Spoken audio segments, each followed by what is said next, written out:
Ang karanasang ito ay tungkol sa barang o kulam.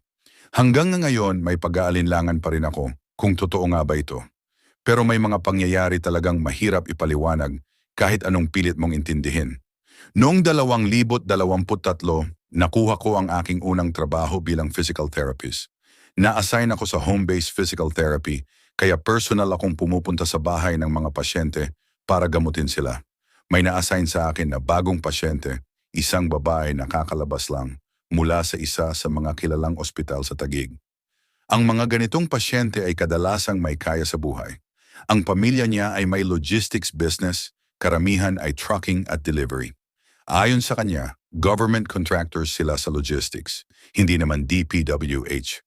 Nabasa ko ang kanyang medical records at lumalabas na may incomplete spinal cord injury siya.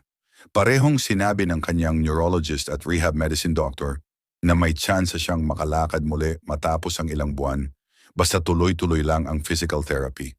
Sa unang session pa lang namin, may napansin na agad akong kakaiba. May buhangin sa kanyang kama. Hindi ito bukbok o alikabok. Talagang buhangin, parang galing sa dagat. Tinanong ko siya kung saan ito nanggaling, pero sinabi niyang hindi rin niya alam. Matapos ang assessment, halo-halo ang nakikita kong resulta.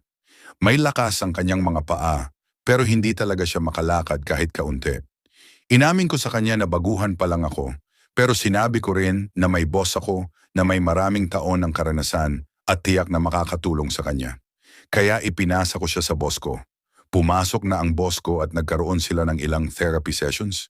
Isang araw sinabi ng boss ko na palagi raw siyang may nakikitang maliit at maruming lalaki na nakatayo sa labas ng gate tuwing pupunta siya sa bahay ng pasyente.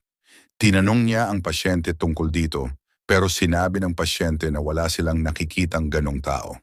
Sinuri pa nila ang CCTV, pero wala ring anumang bakas ng lalaki.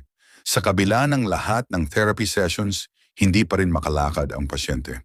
Dahil dito, nawalan na siya ng pag-asa at nagpasya siyang kumonsulta sa isang albularyo o faith healer. Ang faith healer ay may kasama ring grupo. May isang babae sa kanila na sinasabing sinasapian ng espiritu o nakulam upang makausap ng faith healer ang mga ito. Nagkaroon sila ng isang session at ayon sa faith healer, nakausap nila ang isang mangkukulam na siyang nagkulam sa pasyente. Ayon sa espiritu, ang may gawa raw ng kulam ay dating accountant ng pamilya.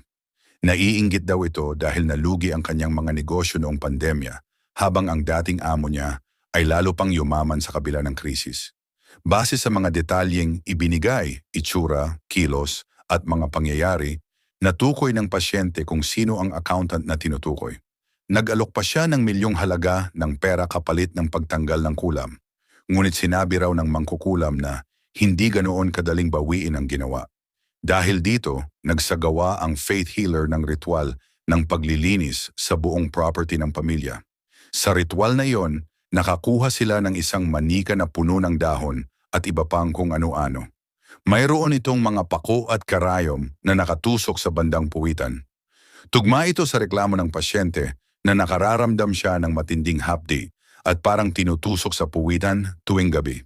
Sa pagkakaalam ko, nasa boss ko pa ang litrato ng manikang yon.